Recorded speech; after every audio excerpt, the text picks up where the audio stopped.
It started as a joke, an impossible dare, that my friend nonetheless boldly accepted, as if he could actually eat 10 chicken sandwiches without throwing up in the span of 5 minutes.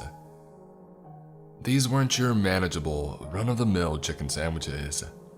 These were big boys, plump, juicy patties topped with thick cuts of cheddar cheese, blanketed by fresh sheets of lettuce and fat slabs of tomato, barely stuffed between 2 mighty buns. Just one would fill you up, 2 would certainly see you in comatose. And my friend, never one to back down from a challenge, accepted a truly Herculean challenge that had been made an obvious jest. To eat 10 of these titan-sustaining stacks of meat, cheese, veggies, and bread.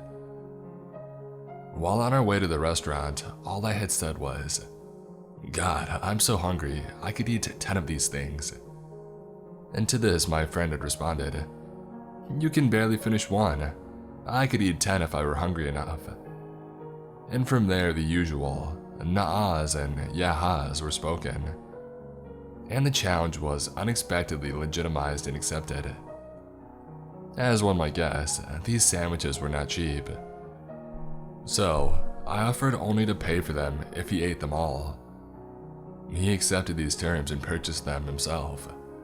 We took the sagging bag back to his apartment, laid these sandwiches onto the coffee table before his couch, and with only a glass of water to aid him, his choice, he went to work, devouring them with a speed and ferocity I hadn't ever before seen him exhibit. In just 2 minutes, 4 patties were gone, and by the next minute he had reached 6. 30 seconds after the 4th minute, with only 30 seconds left, he bit into the 9th patty. It was beyond impressive. It was incredible. He had done what I hadn't thought possible, by even the most practiced of competitive eaters. He was a ravening wolf in man's clothing, a beast with a boundless stomach, a void into which the cooked and circular-shaped meat of chickens were cast without care. Awe and fear both came to me, beholding this amazing display of gluttony. As the last few seconds ticked down, I withdrew my wallet, ready to adhere to the terms of the deal and offer him the money it had cost to purchase the chicken. I even pulled out a few extra dollars, deeming the feat worthy of a tip. When the timer buzzed, I patted him on the back and extended the money towards him. But what I hadn't initially noticed was that he hadn't moved in the last few seconds. And then, leaning forward a bit to get a better look at his face, I saw that he hadn't actually finished the final sandwich. 3/4 of the patty were still visible, crammed into his mouth, hideously expanding his cheeks. I rejoiced, now recognizing the reality of these circumstances, thinking that I had won, that he just hadn't been able to finish in time. I didn't realize the truth of the matter until after I had finished my celebratory dance at the end of it. I had nudged him with my elbow, and he fell over, the chicken patty still in his mouth. His eyes were wide, yet plainly unseeing, and his hands were clenched and rigid. A rivulet of drool cascaded down his chin, the culmination of these observations being that he was dead. His family wanted nothing to do with me after the funeral. I had barely been allowed to attend. His father, with whom I had grown quite close, invited me only on the condition that I say nothing and leave once the coffin had been lowered. Brett had been my friend since childhood, but considering these circumstances, I understood the harsh restrictions of attendance. The days went by and the thought of eating chicken, or really eating in general, became a repellent one. In one episode of extreme regret and shame, I even considered going vegan, but I quickly came to my senses and decided that a better way to honor Brett's memory would be to use the money that I would have paid him to purchase food for people who needed it. People who hadn't the financial luxury to buy 10 $5 sandwiches for a silly dare. I went around my city, offering meals to those I could find that appeared in desperate need of one. I set out thinking the experience would be simple enough, but was surprised by the hesitation with which people accepted food from a disheveled, grief-stricken man pulling up beside them on the sidewalk with a bag of food. I suppose I can understand how dubious the offer might have seemed. Once the deed was done, the $50 completely spent on what was meant to be goodwill, I returned home, exhausted, and not exactly feeling any better about what had happened. I missed Brett and hated myself for having enabled and provoked him. It was around 7 p.m. when the sun had started to sink into the horizon, when I heard the knocking. I had been sitting on my couch staring at my TV, which hadn't been turned on, when, to my left, 4 soft knocks were made upon the door. The locations of the knocks, which had clearly been at the lower end of the door, hadn't occurred to me then. I got up, went over to it, and answered it, not even bothering to use the peephole. I hadn't anticipated any danger or terror whatsoever. I had just watched the burial of my friend 4 days ago, and had subsequently performed a good deed. What karmic justice or unforeseen danger would I have to fear? I opened the door, only to face the closed door of the apartment across the hall, with no one standing before me. I peeked my head around the corner, thinking the visiting person might have wandered off, but the hall was empty, not a single person anywhere to be seen. I closed the door, thinking that I had to have just been too slow. My perception of time's passing had been somewhat distorted in my grief. Minutes would go by in what had seemed like only seconds. But then the knocks came again, and this time I noticed where they had landed on the door. I again opened it, this time looking down. I was taken aback, not by fear but by shock and remorse, seeing the partially eaten chicken patty. My immediate thought was that it had been placed there by a vengeful relative of Brett's, who wanted me to remember exactly what I had done to him by placing an object of his death at my doorstep. I shouted out a truly earnest and remorseful apology, and listened as the words of my contrition echoed on unheeded. No one called back in response, nor did they show themselves. I looked down to the patty, and something about it set my nerves on edge. The patty looked aged, as if it hadn't just recently been bought and bit into, for the purpose of some sick reminder. The old golden buns were colorless and sunken. The meat, what could be seen of it, had blackened. The cheese was greener than the shriveled lettuce above it. It was a disgusting, putrescent thing, something meant for a fiery disposable, not consumption. I brought the door closer to the doorway, leaving it barely ajar, whilst keeping an eye on the patty through the slit between the door and the threshold. And in a moment of horror I am sure not one other living person had experienced, I witnessed a slimy, half-bitten piece of tomato extend from the sandwich and knock upon the door. Despite our differences in size and biological nature, I felt an indescribable fear at that moment. I quickly tried to fully close the door, but it wouldn't move an inch. I put all of my weight against it, but it would not budge, held in place as if stopped by a brick. But there was no realistically immovable object at my feet, only a soggy, half-rotted sandwich.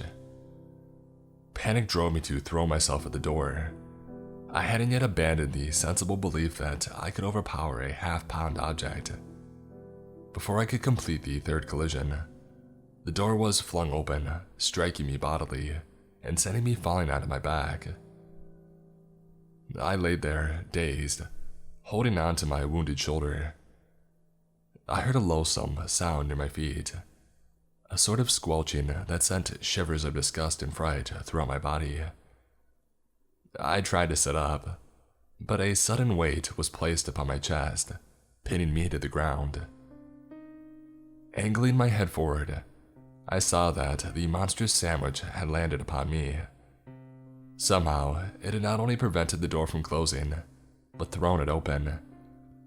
And with a strength beyond being merely inhuman and disproportionate, but altogether unreal, it had pinned me in place. Stricken with a black, mind-crippling terror, I watched as it casually plopped from my chest to my chin. Its destination, my mouth, which I had foolishly left agape in my expression of terror. Without any intelligible offering of why it was assaulting me, or how it had gained an apparent sentience, the damnable sandwich leapt into my mouth. These subsequent feelings and emotions are hard for me to describe, because their telling requires a recollection that brings me great anxiety. The decayed yet animate chicken sandwich forced itself down my throat and into my belly, where it performed truly agonizing, nearly eviscerating activities. It felt as if I had swallowed a cluster of bombs, and rather than detonating simultaneously, they went off at intervals, prolonging the gastric torture. Concurrent with this activity was the assault of my brain with nightmarish imagery. Visions of darkness and entombment beneath the earth, dreadful sounds of weeping and vocalizations of pain and anger. A feeling of betrayal far worse than any heart-destroying poison. It was as if I were experiencing the successive emotions of one who had been wrongfully slain and buried, and yet still forced to hear the anguish of loved ones attending their burial. I wasn't sure which was worse, and still haven't concluded my mind on the matter. The physical agony of these sandwiches harrowing of my intestines, or those enraging, heartbreaking memories of another person's last moments. When the binary torture had finally ended, I was barely cognizant of myself and surroundings. The sandwich had exited, intact just as it had entered. The forces and acids of my gastrointestinal system hadn't had any effect on its physical integrity. It slid off of me, leaving a sickening trail of bile and its own foul juices. I heard the stomach-turning noises of its departure, and was then left in total silence. Without even bothering to get up and close the door, I cried myself to sleep. An event similar to this happened again the following day, and the next and the day after that. The sandwich sought me out and seized me at both my home and my place of work, always when I was alone and vulnerable. The experiences were similarly terrifying, equally debilitating. The sandwich continued to rot, becoming a completely black, sludge-leaking thing, an object of abject horror, of repulsiveness beyond measure. I stopped sleeping, stopped eating. The former only brought maddening nightmares, and the latter seemed unimaginable, given the nature of these sandwiches' entry into my body. I dreaded anything that would remind me of my daily and unavoidable interaction with the blackened patty. The idea for the relief of my distress didn't come to me until 5 days later. After having experienced 5 days of abdominal violation, I was driving home, barely cognizant of anything at all, when a banner somehow caught my eye among the illimitable vagueness of my surroundings. It was an advertisement for a sandwich. That sandwich, brought back to restaurants after supplies for it had run out several days ago. Seeing this and knowing that upon returning home, I would soon be confronted and invaded by that demonically possessed sandwich, I turned into the parking lot of the restaurant. 30 minutes later, I returned to my apartment with 10 chicken sandwiches, with a wallet $50 lighter. I laid those delicious yet deadly patties onto my kitchen table, pulled up a chair, and sat down before the still warm bounty. Before I could even remove one from its wrapper, an object crashed through a nearby window.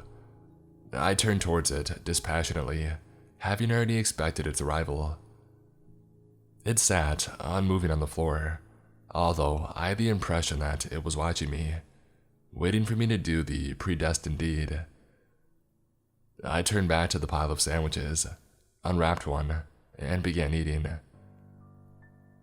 4 minutes later, I had consumed 9 sandwiches. My stomach had become unbelievably bloated, especially for such a short amount of time. I felt beyond sick, beyond full, a sense of monstrous chicken-based impregnation. My hands, trembling, reached for the final sandwich. 30 seconds left on my phone's timer. But before I could grasp it, with a rapidity that hadn't surprised me at all, the decayed sandwich hopped onto the table and placed itself within my grasp. Understanding darkly what it insisted that I do, I brought it to my mouth. The taste was appalling. This time, this final time, I was forced to really taste it, to really eat it as if it were any other sandwich. This was my penance. The former 9 sandwiches were merely a ceremonial preamble. I chewed, swallowed, and sat there while my body worked exhaustively to digest the indigestible artifact of gluttony. Under normal circumstances, any other person would have died doing what I did. I think that I was only allowed to live so that I could remember the experience and learn from it. I still suffered under a debilitating sickness for days after that final consumption. I didn't get off easily. To call it food poisoning would be a grave understatement. I couldn't move, could barely think, and any hints of food, smells from outside, sights on TV, only prolonged the sickness, exacerbated the lingering horror. I regret my actions. I accept absolute guilt without protest. I had been allowed to live, maybe not just so that I could learn and grow as a person, but perhaps out of last-minute kindness, by a friend who has, in whatever way that matters, achieved the vengeance he desired.